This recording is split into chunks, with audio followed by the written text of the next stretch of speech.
अस्सलाम वालेकुम। आज हम इनिशियल अपॉइंटमेंट के बारे में पढ़ेंगे under the Khyber Pakhtunkhwa appointment promotion and transfer rules 1989 appointment by initial recruitment. I hope this will be very informative video for those candidates जो कि अप्लाई करते हैं लेकिन वो रिजेक्ट हो जाते हैं या सन कोटा पे या डिसीज़ कोटा पे वो भर्ती होना चाहते हैं लेकिन उनको इल्म नहीं है। अक्सर जो अपॉइंटिंग अथॉरिटीज़ है वो उनको एक अंधेरे में रखते हैं कि उनके क्या रूल्स हैं अपॉइंटिंग के। तो ये रूल्स ये बताते हैं खैबर पख्तूनख्वा के कि अगर कोई ऐसी अपॉइंटमेंट जो कि falls within the purview of commission यानी जो Khyber Pakhtunkhwa public service commission के रूल्स में आते हैं तो वो उनकी अपॉइंटमेंट का जो रिक्रूटमेंट है वो कंडक्ट होगा बाय द कमीशन, यानी commission means provincial public service commission यानी Khyber Pakhtunkhwa public service commission KPPSC। इसके बाद वो फिर कहता है कि अगर कोई KPPSC की कमीशन की रूल्स के अंडर वो नहीं आती तो फिर उनकी अपॉइंटमेंट होगी under determined bye the government, जो गवर्नमेंट रूल्स में बताती है उन रूल्स के मुताबिक उनकी फिर अपॉइंटमेंट होगी। क्लॉज 2 में फिर यहाँ पे कहता है कि initial recruitment to post which do not fall with the purview of the commission shall be made on the recommendation of departmental selection committee after vacancies have been advertised in newspapers। सबसे बड़ी बात तो ये है कि जो vacancies आती है वो एडवर्टाइज होगी। किस में एडवर्टाइज होगी? न्यूज़पेपर में। यहाँ पे लाजमी लिखा है एडवर्टाइज इन न्यूज़पेपर। अगर कोई वैकेंसी जो डिसीज्ड कोटा या सन कोटा पे नहीं, उनके अलावा जो वैकेंसीज विदाउट एडवर्टाइजिंग इन न्यूज़पेपर वो भर्ती उस पर की गई तो बंदे को हक है कि वो उसके अगेंस्ट कोर्ट चला जाए। फिर जो नहीं है वो आगे हम जाके इसमें पढ़ेंगे इस नीचे प्रोविज़ों में, लेकिन यहाँ पे न्यूज़पेपर में एडवर्टाइज होना उन वैकेंसीज का लाजमी है। वो कहता है कि जो KPPSC की रूल्स में नहीं आती यानी उनकी जुरिस्डिक्शन में जो सिलेक्शन जो अपॉइंटमेंट नहीं आती तो फिर वो किन की रिस्पॉन्सिबिलिटी है? डिपार्टमेंटल सिलेक्शन कमेटी, जो किसी डिपार्टमेंट की सिलेक्शन कमेटी है। हमने पढ़ा था इससे पहले कुछ पहले क्लासेस में कि डिपार्टमेंटल सिलेक्शन कमेटी या प्रोविंशियल सिलेक्शन बोर्ड क्या होता है। वो अगर आपने नहीं देखी तो वो जाके वो वीडियो देख ले, आपको क्लियर हो जाएगा कि डिपार्टमेंटल सिलेक्शन कमेटी या प्रोविंशियल सिलेक्शन बोर्ड क्या होता है। तो जो डिपार्टमेंटल सिलेक्शन कमेटी है वो एडवर्टाइज़ करेगी और वो सिलेक्शन कमेटी जो है ना वो अपॉइंटमेंट करेगी। इसमें ऐसा भी हो सकता है कि जो डिपार्टमेंटल सिलेक्शन कमेटी है वो डिपार्टमेंट खुद ही टेस्ट वगैरह कंडक्ट करे, या इस तरह भी हो सकता है कि वो किसी टेस्टिंग एजेंसी को शॉर्ट लिस्टिंग के लिए वो दे दे कि आप हमें कोई मतलब फॉर एग्ज़ाम्पल 100 स्टूडेंट्स जो है ना वो 100 कैंडिडेट्स वो हमें दे दे, क्योंकि हमने फॉर एग्ज़ाम्पल 10 कैंडिडेट्स हमने सेलेक्ट करवाने हैं तो एक सीट पे अगर फॉर एग्ज़ाम्पल हमें आप 10 कैंडिडेट्स जो सूटेबल कैंडिडेट्स हैं वो दे दे, तो फिर जो टेस्टिंग एजेंसी है वो एडवर्टाइज़ करती है और वो एडवर्टाइजमेंट ओपन एडवर्टाइजमेंट होती है। हर बंदा एडवर्टाइजमेंट में वो अप्लाई करवा सकता है। तो वो जब अप्लाई कर ले तो फिर वो उसका स्क्रीनिंग टेस्ट होता है। तो जो मोस्ट अपर केस में आते हैं 100 स्टूडेंट्स, फॉर एग्जांपल ये मैंने एग्जांपल के तौर पे आपको ये 100 कैंडिडेट्स ये बताए, तो 100 कैंडिडेट्स वो डिपार्टमेंटल सिलेक्शन कमेटी को हवाला करते हैं। तो फिर डिपार्टमेंटल सिलेक्शन कमेटी उनकी फर्दर सिलेक्शन का प्रोसेस स्टार्ट करती है।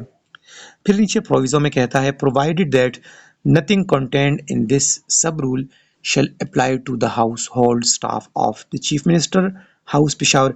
अच्छा, जो इस रूल्स में हमने रूल्स जो पढ़ा, जो ऊपर वाला रूल पढ़ा to initial recruitment to post for departmental selection committee वाला, ये रूल किन पे अप्लाई नहीं होगा? ये रूल अप्लाई नहीं होगा जो चीफ मिनिस्टर हाउस पेशावर में जो हाउस होल्ड स्टाफ में यानी माली, उसमें कुक, उसमें ये जो लोअर क्लास के यानी जो लोअर स्केल के बंदे होते हैं ये लोग मुराद है। ये ना कि BPS 16 और 17 मुराद है, नहीं।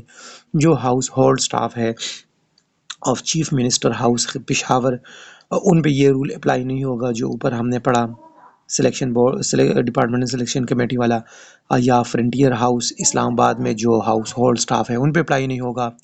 फ्रंटियर रेस्ट हाउसेज, जो फ्रंटियर रेस्ट हाउसेज है बनू में, स्वाद में, एबटाबाद में, फ्रंटियर हाउस नतिया गली में, जो पेशावर का, सॉरी केपी का जो फ्रंटियर रेस्ट हाउस है, वहाँ पे अक्सर जो एम्प्लॉयज़ है वहाँ पे जाते हैं और वहाँ पे कमरे वगैरह अपने लिए बुक करवाते हैं, जो एम्प्लॉयज़ है, सिर्फ एम्प्लॉयज़ के लिए। एंड यहाँ पे लिखा है Shahi Mehman Khana Peshawar and other houses or to be establish by the government. जो गवर्नमेंट के अदर हाउसेज हैं उनके लिए भी ये रूल अप्लाई नहीं होगा। इसके बाद फिर कहता है नीचे प्रोविजो में कि provided further that the appointment in BPS 3 to 5, BPS 3 to 5 जिसको हम क्लास 4 कहते हैं, clerical staff, shall be made on the recommendations of the departmental selection committee through the district employment exchange concerned। ये BPS 3 to 5 जितनी भी appointment होती हैं, अगर किसी प्रोविंस में डिस्ट्रिक्ट एम्प्लॉयमेंट एक्सचेंज होता है, डिस्ट्रिक्ट एम्प्लॉयमेंट एक्सचेंज जो कि क्लास 4 की फैसिलिटी देते हैं डिपार्टमेंट्स को, वो फिर गवर्नमेंट का काम है उनको पे करवाना, जो आउटसोर्सिंग करते हैं ना उनको पे करवाना। फिर वो मतलब परमानेंट बेस पे नहीं होते। इसके अलावा अगर किसी डिस्ट्रिक्ट में या किसी प्रोविंस में एम्प्लॉयमेंट एक्सचेंज कंसर्न नहीं होता, तो फिर यहाँ पे कहता है does not exist after advertising post in leading newspaper. तो फिर जो लीडिंग न्यूज़पेपर, ना कि कोई ऐसी न्यूज़पेपर में उसकी एडवर्टाइजमेंट की जाए जो कि वो न्यूज़पेपर कोई जानता भी ना हो, नहीं, लीडिंग न्यूज़पेपर जिस तरह के केपी में मशरिक है, आज है, जंग है, इस तरह कोई और जो है ना वो ये लीडिंग न्यूज़पेपर्स है, इनमें इनका एडवर्टाइज करना लाजमी है। फिर अगर इस केस में अगर एम्प्लॉयमेंट एक्सचेंज वो ना हो।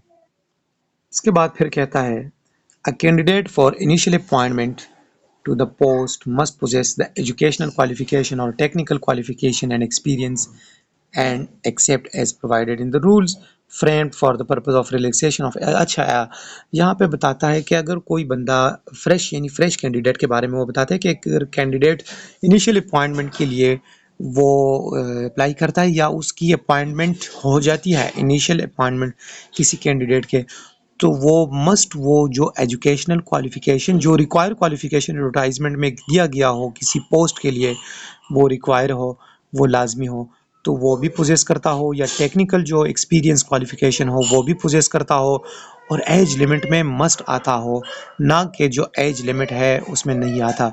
अभी एज लिमिट का पता हम किस तरह लगाएंगे कि एज लिमिट क्या है?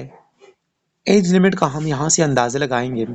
सब क्लॉज 1 में फिर कहता है where recruitment is to be made on the basis of written examination then notwithstanding anything to the contrary contained in any other rules for the time being in force, shall age shall be reckoned on 1st January of the year in which the examination is proposed to be held।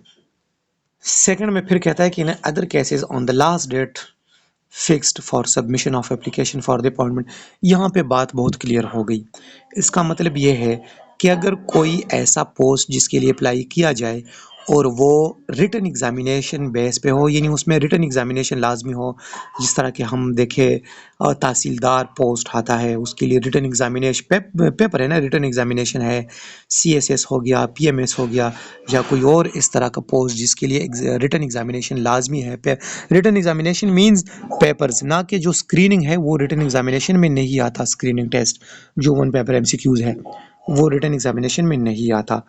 तो जो written examination जिस post के लिए है तो उनकी age limit count होगी। यहाँ पे लिखा है कि age shall be record on 1st January, जिस साल में एग्ज़ाम का लेना प्रपोज्ड किया गया कि इस साल में हम एग्ज़ाम लेंगे या उस साल में एग्ज़ाम लिया गया, तो उस साल की 1st जनवरी से, अगर खुदा करे अगर कोई बंदा उस साल के अप्रैल में भी उसकी डेट ऑफ बर्थ है, मार्च में है, अप्रैल मई में भी है, जून में है, जिस महीने में भी है, लेकिन उस साल की 1st जनवरी से उसकी डेट ऑफ बर्थ काउंट होगी।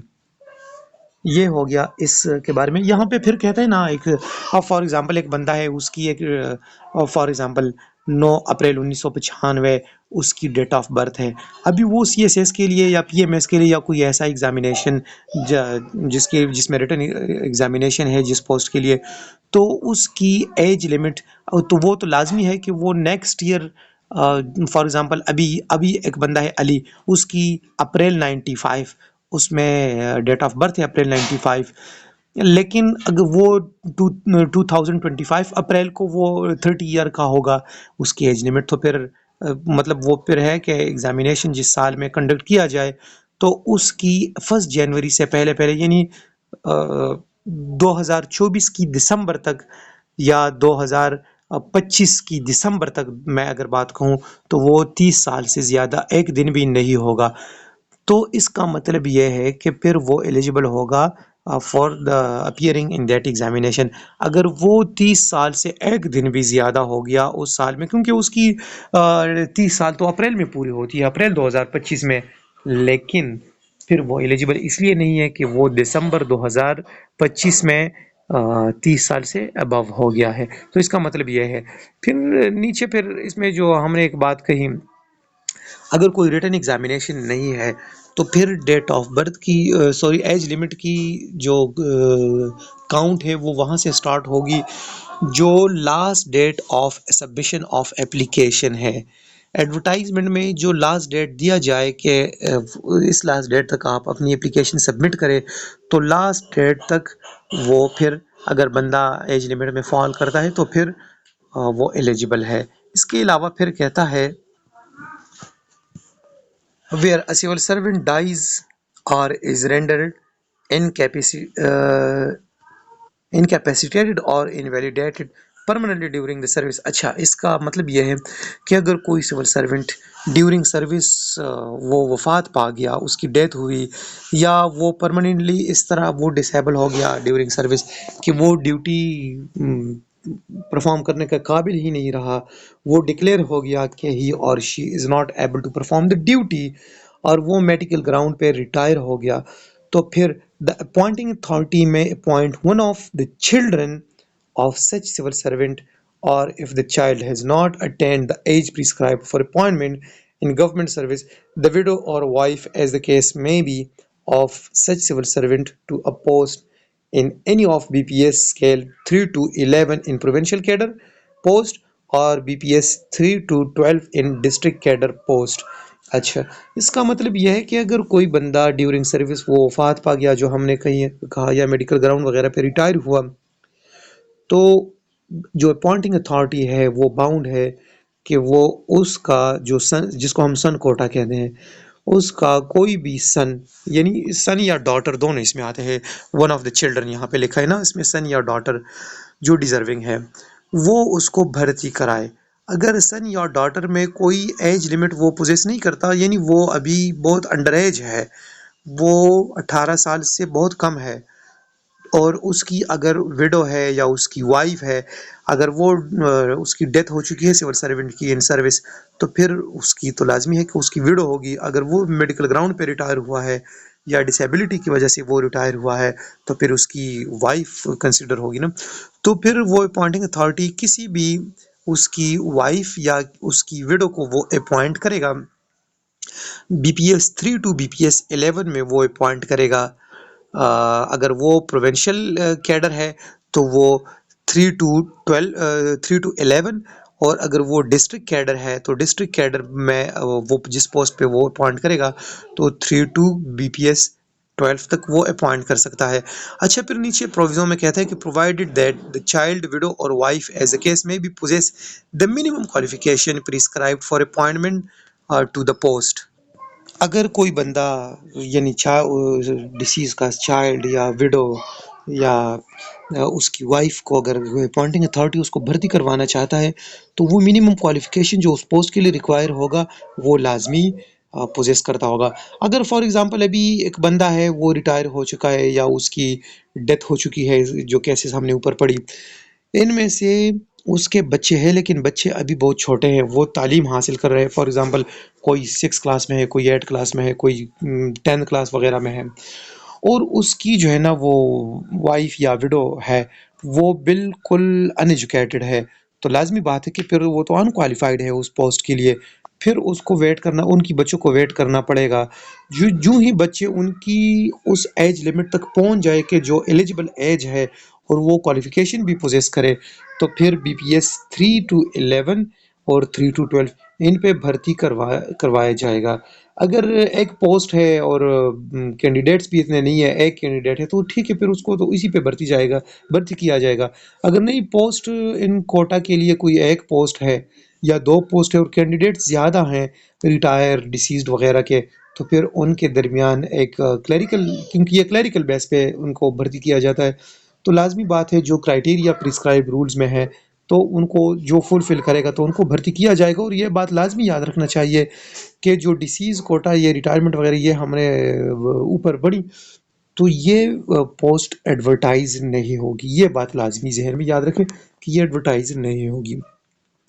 नीचे फिर कहते हैं कि provided further that if there are two widow wives of, अच्छा, अगर किसी बंदे की टू वाइव्स यानी दो बीवियां हैं या दो विडो हैं, तो उनमें से अभी कौन सा जो है ना, कौन सी बीवी या विडो वो भर्ती की जाएगी।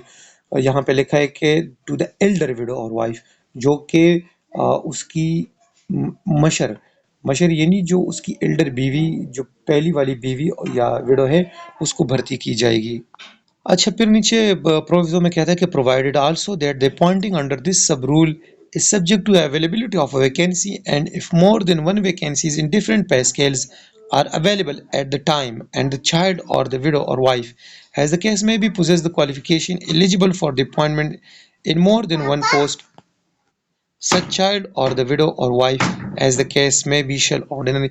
अच्छा, यहाँ पे बात यह है कि अगर पोस्ट एक वैकेंसी जो है ना, पोस्ट एक से ज़्यादा है और उस डिसीज़ बंदे का या रिटायर वगैरह बंदे का जो चाइल्ड है, वाइफ है या विडो है, वो क्वालिफिकेशन भी पोजेस करता हो, अच्छा क्वालिफिकेशन पोजेस करता हो, और यहाँ पे वैकेंसीज भी ज़्यादा हो, तो वो जो हायर रैंक है, यहाँ पे लिखा है कि अगर एक से ज़्यादा पोस्ट के लिए, for example junior clerk, for example Mali, for example यहाँ पे पढ़ा ना हमने कि बीपीएस 3 से 12 या 11 तक, तो वो जिस एक से ज़्यादा पोस्ट के लिए वो एलिजिबल है, क्वालिफिकेशन या एक्सपीरियंस वो रखता है, सन, विडो या वाइफ वगैरह, तो जो हायर पे स्केल है उस पे फिर भर्ती किया जाएगा।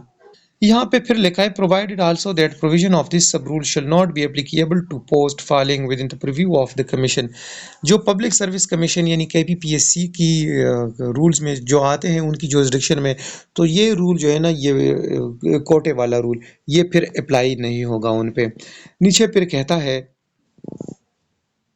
10% लिखा है 10% of all posts to be filled by initial recruitment shall be reserved for female candidates except those posts driver, Mali and चौकीदार। जो 10% कोटा है वो फीमेल के लिए रिजर्व किया जाएगा। जो ओपन मेरिट यानी अब ओपन अप्लाई आती है ना, उनमें 10% जो कोटा है वो फीमेल के लिए रिजर्व किया जाएगा, एक्सेप्ट यहाँ पे लिखा है माली, ड्राइवर और चौकीदार के अलावा, इन पोस्ट के अलावा। और ये नीचे फिर लिखता है, मैं अगर आप नीचे फिर खुद ही आएगा कि जो फीमेल का कोटा है, ये जो फीमेल की स्पेसिफिक सीट्स है उनके अलावा ओपन मेरिट में 10% फीमेल के लिए रखा जाएगा। फिर बी में कहते हैं 5% of the post in each BPS to be filled by the initial recruitment shall be reserve for candidates belonging to minorities. 5% जो है ना वो माइनॉरिटीज के लिए रिजर्व किया जाएगा। 100% में से जो ओपन मेरिट की पोस्ट आई, तो ईच बेसिक पे स्केल में, ना कि फॉर एग्जांपल 100 सीट आई और 100 में से बीपीएस, डिफरेंट बीपीएस के पोस्ट हैं, तो उनमें से सिर्फ 5% माइनॉरिटीज़ के लिए नहीं, हर बीपीएस में 5% माइनॉरिटी, 10% फीमेल। नीचे फिर कहता है कि provided in case of non availability of minorities, अगर किसी जगह पे माइनॉरिटी अवेलेबल नहीं है किसी प्रोविंस में या किसी डिस्ट्रिक्ट में, तो shall be filled from amongst minorities candidates of the adjoining district और डिवीजन। तो फिर किसी और डिस्ट्रिक्ट से उस माइनॉरिटी की सीट को फुलफिल किया जाएगा। फॉर एग्जांपल अगर पेशावर में माइनॉरिटीज़ की, फॉर एग्जांपल किसी एडवर्टाइजमेंट में जो 5% के हिसाब से 2 पोस्ट बनते हैं, 2 सीट्स माइनॉरिटी के, तो वो अगर पेशावर में कोई माइनॉरिटी नहीं मिला, तो पेशावर के साथ जो एडजॉइनिंग डिस्ट्रिक्ट है, फॉर एग्जांपल चारसदा, नौशहरा वगैरह, तो यहाँ से फिर फुलफिल की जाएगी इन सीट्स को। नीचे फिर कहता है 2% of the post in each BPS to be filled by initial recruitment shall be reserved for disabled candidates। अच्छा, डिसेबल कैंडिडेट्स के लिए जो है ना वो 2% का कोटा रखा गया है। अभी यहाँ पे जो एक रिजर्वेशन है वो यह एक्सप्लेनेशन में फिर बताता है कि डिसेबल का मतलब ये नहीं कि बस जो भी डिसेबल है और उसको भर्ती किया जाए। ऐसा डिसेबल को भर्ती नहीं किया जाएगा जो कि ऑफिस टास्क को वो स्मूथली परफॉर्म नहीं कर सकता। ऐसे डिसेबल को फिर भर्ती नहीं किया जाएगा। वो क्वालिफिकेशन जो है ना, एक्सपीरियंस वो तो रखता हो, उसका पोजेस करना लाजमी है। लेकिन यहाँ पे कहते हैं कि वो जो ड्यूटी परफॉर्मेंस है ना, उनको भी स्मूथली वो परफॉर्म करेगा ड्यूटी टास्क को, तो ऐसी डिसेबल को फिर भर्ती किया जाएगा। एलिजिबिलिटी, एलिजिबिलिटी में ये फिर बाद में एलिजिबिलिटी हम पढ़ेंगे।